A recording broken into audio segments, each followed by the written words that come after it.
चाँद की 14 तारीख थी और वो दोनों अटखेलियाँ करते जंगल की हदूद में दाखिल हो रहे थे। आज वो समय आ गया था जिनका इन दोनों ने वर्षों से इंतजार किया था।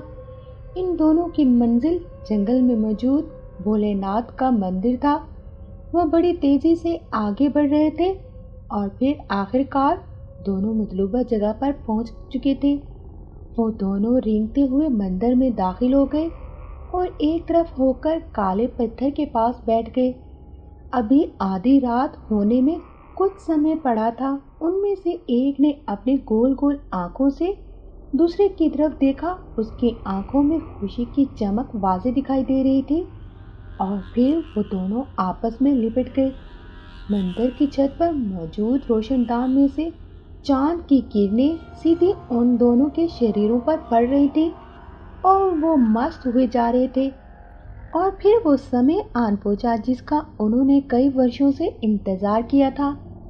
आज उन्हें उनकी तपस्या का फल मिलना था। वो दोनों मुंतजिर नजरों से जोगी महाराज की तरफ देख रहे थे और फिर महाराज ने एक नजर चांद की तरफ देखा जो कि अपनी तमाम तर सुंदरता के साथ आकाश पर चमक रहा था। और फिर जोगी महाराज ने पास पड़ी हुई बीन उठाई, उसे साफ किया और फिर उसे बजाना शुरू कर दिया। बीन की आवाज पूरे मंदिर में गूंजने लगी। बीन का बजना था वो दोनों अपनी जगह पर सरकने थरकने लगे। रफ्ता रफ्ता बीन बजाने में तेजी आ रही थी। बीन की लय तेज हो रही थी, वैसे ही इन दोनों में तेजी आ रही थी। और फिर अचानक काले पत्थर से रोशनी फूटने लगी और वो रोशनी एक लकीर की सूरत में इन दोनों सांपों पर पड़ने लगी। वो कोई साधारण सांप नहीं थे बल्कि तक्षक नाग थे जो कि एक फूंक से ही किसी भी जानदार का अंत कर सकते थे। इन दोनों सांपों ने 100 साल तपस्या की थी, तब जाके इन्हें सांपों से कोई भी रूप बदलने की शक्ति हासिल हुई थी। अब बहुत जल्द ही समय में उन्हें उनकी तपस्या का फल मिल जाना था। जोगी महाराज मुसलसल बीन बजा रहे थे। पत्थर से रोशनी निकल आई, इन दोनों पर पड़ रही थी। फिर यकलक मंदिर में मौजूद भोलेनाथ के किसी मुजस्मे में जैसे जान पड़ गई। महाराज ने बीन बजानी बंद कर दी और हाथों को जोड़कर खड़े हो गए। दोनों सांप भी मुजस्मे को देखकर रुक गए। फिर मुजस्मे ने बोलना शुरू किया, मैं तुम्हारी तपस्या से खुश हुआ हूँ। आज से मैं तुम्हें रूप बदलने की शक्ति देता हूँ। फिर इससे पहले मैं तुम दोनों को कुछ बताना चाहता हूँ। अगर तुम दोनों में से किसी ने इंसान के साथ मेल मिलाप कायम किया, वो इंसान मर जाएगा। हाँ, अगर तुम अपनी शक्तियाँ त्याग दो और आम मनुष्य बन जाओ तो कुछ नहीं होगा। फिर इन दोनों सांपों ने अपने अपने फन जमीन पर रख दिए, जिसका मतलब था कि वो सब कुछ समझ गए हैं।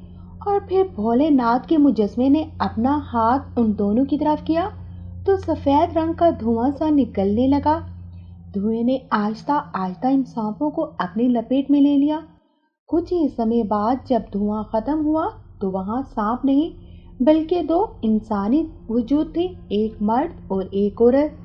जोगी महाराज ने इन दोनों की तरफ कपड़े उछाले जो कि इन दोनों ने पहन लिए। जाओ, खुश रहो, मेरा आशीर्वाद तुम्हारे साथ है, सदा सुखी रहो। हम दोनों आपके बहुत उभारी हैं कि आपने हमें शक्तियां दान की। बहुत बहुत धन्यवाद। भोलेनाथ की जय हो। और फिर मुजस्मा अपनी जगह से फिर से पत्थर का हो गया। फिर वो दोनों जोगी महाराज की तरफ बढ़े। महाराज, हमारे लिए क्या आज्ञा है? कुछ नहीं, बस तुम दोनों ध्यान से रहना। किसी को भी अपनी जात से नुकसान मत पहुंचाना, क्योंकि तुम अच्छी तरह जानते हो कि तुम कितने जहरीले हो। अब तुम तक्षक होने के साथ साथ अच्छा विहारी भी हो। मेरी तरफ से तुम दोनों के लिए ढेर सारी शुभकामनाएं। अगर कभी भी तुम्हें मेरी जरूरत हो तो चले आना, मैं तुम्हें इस मंदिर में मिलूंगा। अब तुम दोनों जा सकते हो। ये कहते ही जोगी महाराज अपने जाप में मसरूफ हो गए और वो दोनों मंदिर से बाहर निकलते चले गए। चलते चलते वो जंगल से बाहर आ गए। सुबह होने वाली थी, काफी थके हुए थे। करीब ही बहती हुई नदी से इन दोनों ने पानी पिया और सस्ताने लगे। एक जगह लेट गए। कुछ ही देर में नींद की देवी ने उन्हें अपने आगोश में ले लिया और वो नींद की गहराई में डूबते चले गए। फिर उनकी नींद हल्के हल्के शोर से खुली तो वो दोनों आंखें मसलते हुए उठ बैठे। अपने सामने 6-7 आदमियों को देखकर इनकी तो जैसे जान ही निकल गई, क्योंकि अभी वो इन सब बातों के आदी नहीं थी, इसलिए डरना फितरी था। आप लोग कौन हैं और हमें इस तरह घूर कर क्यों देख रही हैं? नाग ने अटकते हुए कहा। डरो मत, हम लोग तुम्हें कुछ नहीं कहेंगे। और तुम्हारे साथ ये लड़की कौन है? लगता है ये लौंडा इस लौंडी को कहीं से भगा कर लाया है। यही बात है ना? नहीं, ये मेरी पत्नी है और मैं उसका पति। नाग ने इन लोगों को विश्वास दिलाना चाहा, पर उनकी गंदी नजरें तो जैसे नागिन पर ही अटक चुकी थी। वो किसी भी सूरत में लड़की को अपनी हवस का निशाना बनाना चाहते थे। नागिन थी ही इतने सुंदर, झील जैसी गहरी नीली आंखें, याकूती होंठ और उसके शरीर के नशेबो फराज और उसके जिस्म पर मुतनासिब सा लिबास उन्हें पागल कर रहा था। नागिन ने जब ये महसूस किया तो डरकर नाग के पीछे हो गई। अरे देखो तो कैसे डर रही है, इनमें से एक आदमी ने कहा तो बाकियों ने हंसना शुरू कर दिया। लड़के, अगर तू अपनी सलामती चाहता है तो इस छमिया को हमारे हवाले करो और चले जाओ यहाँ से, नहीं तो अंजाम बुरा होगा।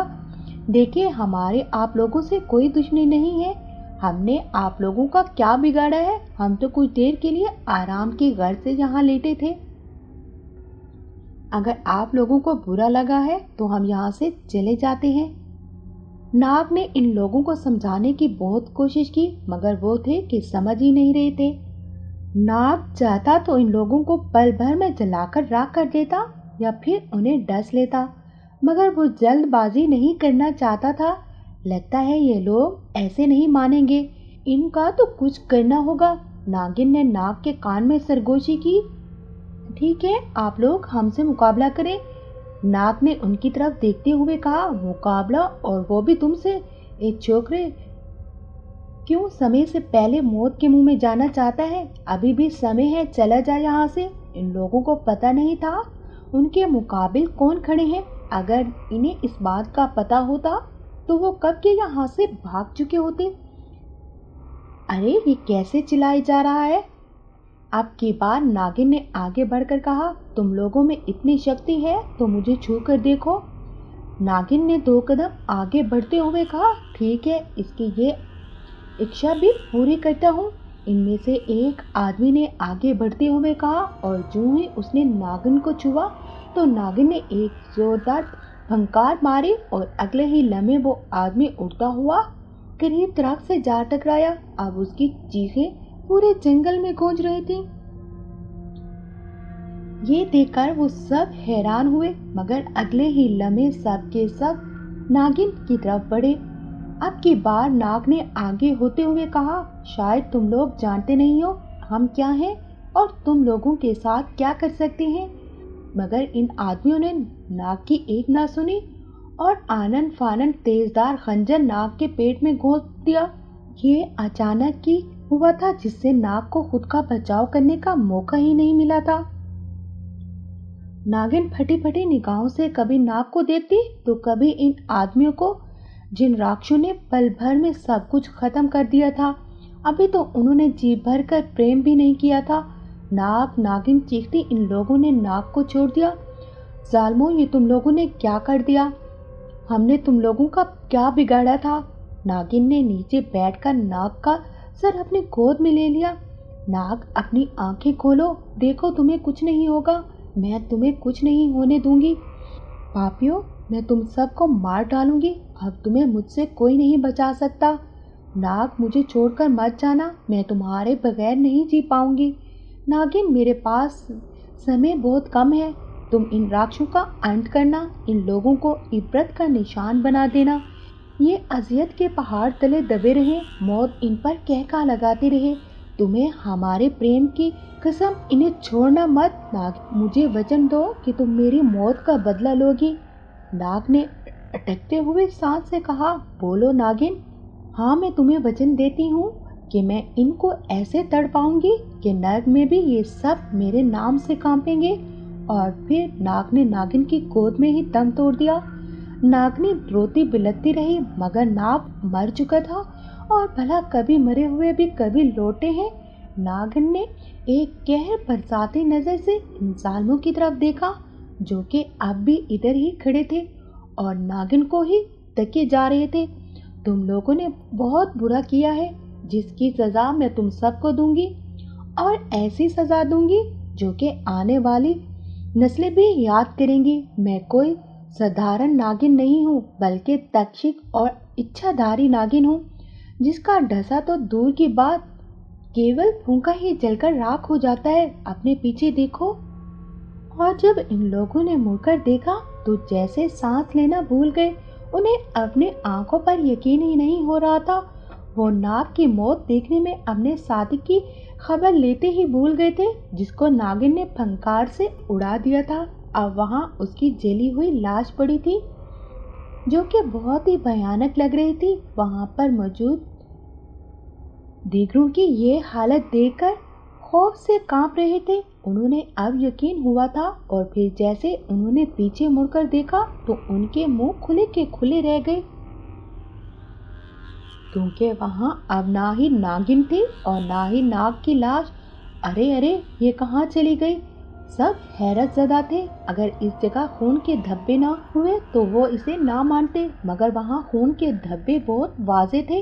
वो वाकई इच्छाधारी नागिन है, जो कि हमें अब किसी भी कीमत पर नहीं छोड़ेगी। हमने कई वाक़े पढ़े हैं इन इच्छाधारी नागिनों के बारे में।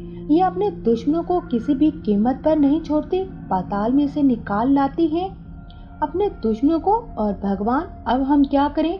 ऐसा ना हो कि अब वो फिर से यहाँ आ जाए। हमें भाग जाना चाहिए, फौरन यहाँ से निकलो, चलो चलो। और फिर वो सब वहाँ से सर पर पाँव रखकर दौड़ पड़े, लेकिन वो सब अपने अंजाम से बेखबर थे।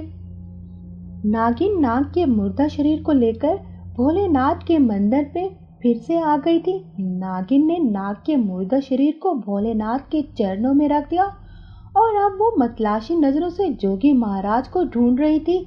और फिर कुछ ही समय में नागिन ने जोगी महाराज को ढूंढ लिया था। जोगी महाराज भोलेनाथ की मूर्ति से जरा दूरी पर अपने चाप में मशगूल थे। नागिन चलती हुई जोगी महाराज के पास आ गई, और फिर जैसे ही जोगी बाबा ने नागिन की बू सूंघ ली, जोगी महाराज ने फौरन से अपनी आंखें खोल दी। नागिन, तुम यहाँ से इस समय, और नाग कहाँ है, और ये तुम्हारे चेहरे को क्या हुआ है? महाराज ने नागिन को देखते ही इतने सारे सवाल कर दिए थे, और नागिन जवाब देने की बजाय रोने लग गई थी। नागिन को रोता हुआ देखकर जोगी महाराज तेजी से आगे बढ़े। क्या हुआ है? तुम रो क्यों रही हो? महाराज, मेरा नाग। नागिन से शिद्दत गम से बोला भी नहीं जा रहा था।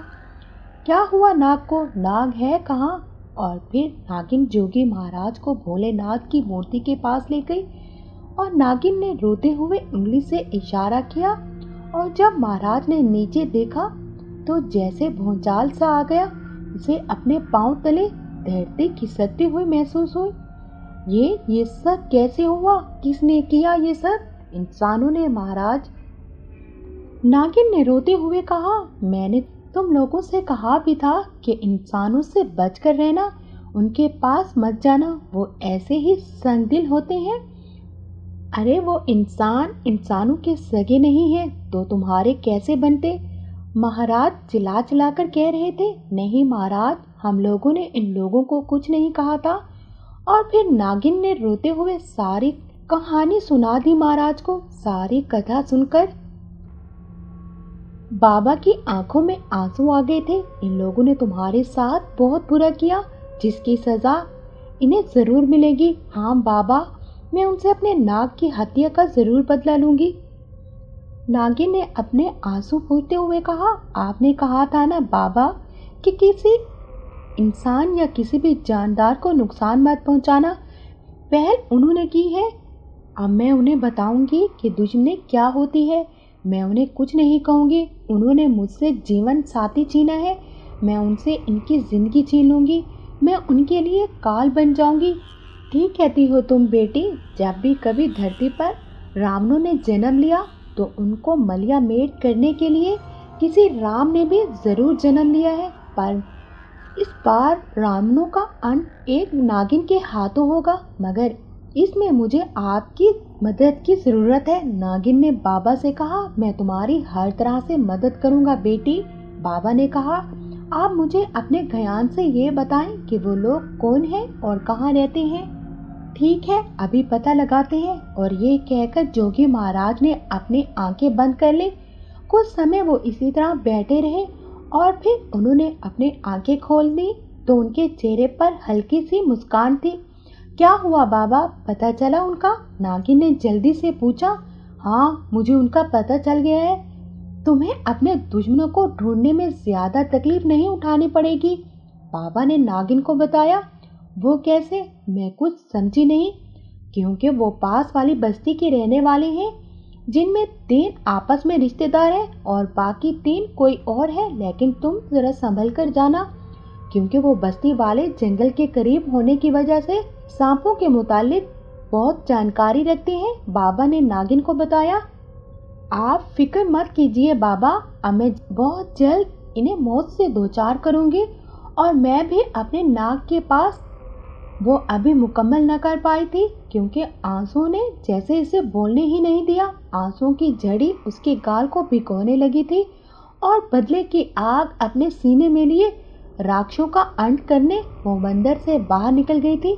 जिस समय वो मंदिर से बाहर निकली थी तब हारसू अंधेरा छाया हुआ था। जंगल काफी घना था, जिसकी वजह से दिन में भी रात का गुमान होता था। जिस रास्ते पर वो खड़ी थी वो रास्ता सीधा बस्ती में ही जाता था।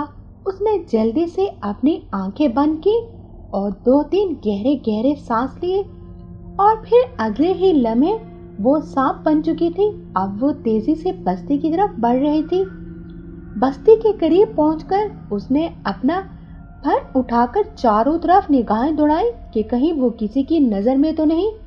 और फिर तसल्ली कर लेने के बाद वो दोबारा नागिन के रूप में आगे बढ़ने लगी। नागिन सबसे पहले अपने दुश्मनों में से 3 रिश्तेदारों को निशाना बनाना चाहती थी।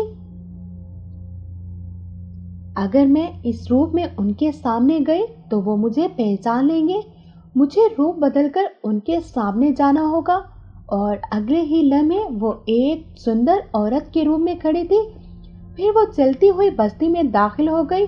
कुछ ही देर में वो अपना मतलूबा घर ढूंढने में कामयाब हो गई थी। वो इतनी शक्तिशाली थी कि पल भर में पूरी बस्ती को जलाकर राख कर सकती थी, लेकिन वो ऐसा नहीं चाहती थी। इसे तो बस अपना बदला लेना था। हमारा भी एक घर होना था। अगर ये जालिम हमें जुदा न करते, मेरे नाक को मुझसे ना छीनते, मेरी नींदें उड़ाकर कितने सुकून से सो रहे हैं। पापी जो किसी को उजाड़ते हैं वो खुद भी उजड़ जाते हैं। और फिर इसने एक घर को देखा जो कि लकड़ी का बना हुआ था। वो उन्हें उनके घर वालों समेत जलाकर राख कर देना चाहती थी, जो कि इसके लिए बहुत आसान था। और फिर अगले ही लम्हे नागिन के मुंह से शोले निकल कर इस लकड़ी के बने हुए घर को अपनी लपेट में ले रहे थे। और फिर अचानक उसके मुंह से आग का एक बहुत बड़ा गोला सा निकला और उसने पूरे घर को अपने घेरे में ले लिया। घर से बचाओ बचाओ की आवाजें बुलंद हो रही थी और आहिस्ता आहिस्ता बस्ती वाले जाग रहे थे और भाग भाग कर चलते हुए घर को बचाने की कोशिश कर रहे थे। मगर बस्ती वालों की सारी कोशिशें बेकार साबित हुई। सभी लोग जलते हुए घर को देख रहे थे मगर उसे बचा नहीं सके थे। पूरा घर घर वालों समेत जलकर राख हो चुका था। सभी लोग अपनी अपनी कयास आराइयां कर रहे थे। कोई कहता है लुटेरे आए होंगे, तो कुछ लोग कह रहे थे कि उन्होंने एक अजनबी औरत को देखा था। अरे हाँ, ये तो वाकई मैंने अपनी आंखों से देखा है। ये आवाज राधा मूसा की थी, जो कि करीब होने की वजह से जल्दी भागकर आई थी। मगर वो औरत भला क्यों आग लगाएगी? एक और आवाज उभरी। लोग तरह तरह की और भी बातें कर रहे थे। पूरी बस्ती के लोग इस जले हुए घर के पास मौजूद थे और इन लोगों में वो तीनों भी शामिल थे और उन्हें ये समझने में देर नहीं लगी थी कि आग किसने लगाई है। नागिन औकात के रूप में एक दरख्त की ऊंची शाख पर बैठी ये सब मंजर देख रही थी। अब उसकी नजर में वो तीनों भी आ गए थे। इन तीनों की हालत बहुत गैर हो रही थी। अनकरीब वो तीनों भी नागिन के इंतकाम का निशाना बनने वाले थे। और फिर औकात के मुंह से बहुत भयानक चीख बुलंद हुई। उसके बाद उसने एक उड़ान भरी और अंधेरे में कहीं गुम हो गया। रमेश इन तीनों में से एक था और अपनी माँ और बहन के साथ इसी बस्ती में रहता था। माँ सारा दिन बस्ती के घरों में काम करती थी और बहन घर के काम। यूं उनकी जिंदगी बसर हो रही थी। रमेश सारा दिन आवारागर्दी करता था। रात के घर वापस लौटता और आते ही अपनी माँ और बहन के लिए अजाब बन जाता। वो दोनों माँ बेटी इसे घर से निकालने का कहती, जवाबन वो इन दोनों को मारता पीटता। दोनों माँ बेटी रमेश से तंग आ चुकी थी। ये हर रोज का मामूल था। नागिन औकाब के रूप में ये सब कुछ देख चुकी थी। हर इंसान बुरा भी नहीं होता और हर इंसान अच्छा भी नहीं होता। नागिन ने दिल में सोचा, ये दोनों माँ बेटी भी मेरी तरह मजलूम है। नागिन को बस रात का इंतजार था। आज रात वो रमेश को भी नर्क में पहुंचा देगी। दिन गुजर गया था और फिर रात की स्याही हर तरफ फैल गई। रमेश रात के नशे में धुंध घर वापस लौटा था और आते ही अपनी माँ पर चिल्लाना शुरू कर दिया, अरे तू मर क्यों नहीं जाता? ऐसे बेटे से तुम्हें बे औलाद ही अच्छी थी। भगवान ऐसा बेटा किसी को मत देना। उसकी माँ रो रही थी। रमेश ने आगे बढ़कर माँ का गला दबोच लिया। मुझे पैसे दे, नहीं तो मैं तेरी हत्या कर दूंगा। रमेश की बहन ने आगे बढ़कर अपनी माँ को छुड़ाना चाहा। भैया माँ को छोड़ दो, मगर रमेश के एक जोरदार थप्पड़ ने उसे होश की दुनिया से बेगाना कर दिया था। अरे कोई बचाओ मुझे, कोई मेरी मदद करो, मैं कहता हूँ दे मुझे पैसे। रमेश ने अपनी माँ को दबोचते हुए कहा, नहीं नहीं दूंगी। तो ठीक है, फिर मरने के लिए तैयार हो जा। इधर औकाब ने उड़ते हुए रमेश पर हमला किया, जिससे रमेश के हाथ की गिरिफ्त ढीली पड़ गई और फिर औकाब नीचे आ बैठा और अगले ही लम्हे नागिन रमेश के सामने थे। पहचाना मुझे? तू मेरी सोच से भी ज्यादा घटिया है। सच कहा था बाबा ने कि ये इंसान किसी के सगे नहीं होते। नागिन को यूं अचानक ऐसे सामने देखकर रमेश के पसीने छूट गए थे। उसे अपना अंजाम साफ नजर आ रहा था। तो अपनी माँ को मारना चाहता था, मगर मरना तो तुझे है आज। और फिर नागिन के मुंह से शोले निकलने लगे, जो कि रमेश को अपनी लपेट में ले रहे थे। कुछ ही समय बाद रमेश की जली हुई लाश पड़ी थी। रमेश की माँ रो रही थी। उसकी बहन को भी होश आ गया था। दोनों सवालिया नजरों से उसे देख रही थी। फिर नागिन ने शुरू से लेकर अब तक की सारी कहानी उन्हें सुना दी। वो भी समझ गई थी। बाकी अब दो रह गए थे। नागिन जल्द अज जल्द इन दोनों का भी खात्मा कर देना चाहती थी। नागिन सोच रही थी, तभी रमेश की लाश को नागिन ने पल भर में गायब कर दिया और यूं इस राक्षस के वजूद से यह धरती पाक हो चुकी थी। वो दोनों बहुत ही कमीने हैं। दोनों लड़कियों को तो अपने हाथ का खिलौना समझते हैं। रमेश की बहन ने उसे बताया, इनसे पूरा गांव तंग है। वो दोनों इस समय कहाँ होंगे? नागिन ने उससे पूछा। पहले तो ये सब ही इकट्ठा होकर बरगद के पेड़ के नीचे बैठे थे, जिनमें से कई तो मर चुके हैं। रमेश की माँ ने कहा, हो सकता है मैं जोगी बाबा से पूछती हूँ। और फिर नागिन ने अपनी आंखें बंद कर ली और फिर बाबा से राब्ता हो गया। बाबा ने उसे बताया कि वो दोनों अपने दोस्तों की मौत से डर गए हैं और इससे वो दोनों इकट्ठा हैं। नागिन ने तो जैसे सोच लिया था कि आज ही सारे दुश्मनों को मारेगी। इस नाग की जुदाई बर्दाश्त नहीं हो रही थी। और फिर विजय के घर नागिन अपनी तमाम तर खौफनाकी के साथ पहुंच गई। वो दोनों सोए हुए थे, इस बात से बेखबर कि मौत उनके पास पहुंच गई है। उठो जालिमो, नागिन ने चिल्लाकर कहा। तो वो दोनों हड़बड़ाकर उठ बैठे और अपने सामने नागिन को देखकर खौफ से एक दूसरे को देखने लगे। तुम लोगों की मौत आज पक्की है। तुम दोनों ने क्या समझा था कि मुझसे बच जाओगे, एक तक्षक नाग से बच जाओगे? उनमें से एक ने गैर महसूस तरीके से अपने बिस्तर से खंजर उठा लिया जो कि इसने अपनी रक्षा के लिए रखा था। नागिन जो ही हमले के लिए इन दोनों पर झपटी तो उसने फुर्ती से खंजर नागिन के पेट में उतार दिया। नागिन के लिए ये हमला गैर मुतवक्का था। नागिन ने गैर बरसाती नजरों से उसकी तरफ देखा और अगले ही लम्हे नागिन ने एक तेज फूंक उसकी तरफ मारी तो वो पल भर में जलकर राख हो गया। और फिर विजय के साथ भी नागिन ने वही किया। उसके पास समय बहुत कम रह गया था। वो जैसे तैसे करके मंदिर आ गई जहाँ इसके नाग का मुर्दा शरीर पड़ा हुआ था। नाग नागिन के मुंह से निकला और मुर्दा नाग पर गिर पड़ी। जोगी महाराज भी आ गए थे। बाबा, मैंने अपना इंतकाम पूरा कर लिया, अंत कर दिया है उन सब का। मेरा भी समय पूरा हो गया। नागिन अटक अटक कर बोल रही थी, मैं जा रही हूँ बाबा, अपने नाग के पास। जिंदा रहकर तो ना मिल सके, अब मरने के बाद। और फिर नागिन बेजान होकर नाग के ऊपर गिर गई। इस तरह प्रेम कहानी का अंत हो गया।